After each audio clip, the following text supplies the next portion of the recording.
राधा एक बहादुर लड़की थी। वो एक गांव में रहती थी, एक बड़े जंगल के पास। जंगल अंधेरा और रहस्यमयी था, लेकिन राधा को जंगल एक्सप्लोर करना बहुत पसंद था।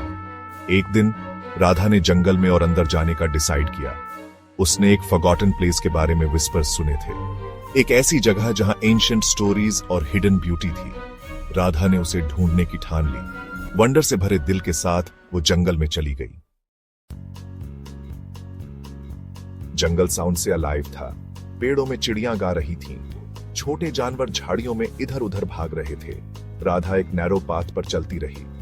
सनलाइट मुश्किल से फॉरेस्ट फ्लोर तक पहुंच पा रही थी। बहुत देर चलने के बाद राधा ने कुछ अमेजिंग देखा। एक क्लीयरिंग में एक पुराना टूटा हुआ मंदिर था। वो पत्थरों से बना था और वाइन से ढका हुआ था। मंदिर ऐसा लग रहा था जैसे समय ने उसे भुला दिया हो, लेकिन वो अभी भी ब्यूटीफुल था। राधा केयरफुली मंदिर के अंदर गई। दीवारें फेडेड पेंटिंग्स से भरी थीं। उन पेंटिंग्स में बहुत पुराने समय के जानवर और लोग दिख रहे थे। एक पेंटिंग ने राधा का ध्यान खींचा।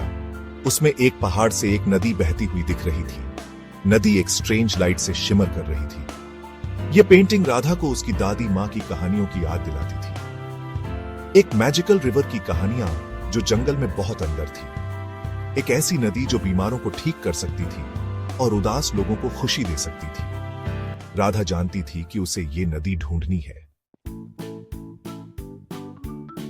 राधा पेंटिंग में दिख रही नदी की डायरेक्शन में चली गई। वो बहुत देर तक चलती रही।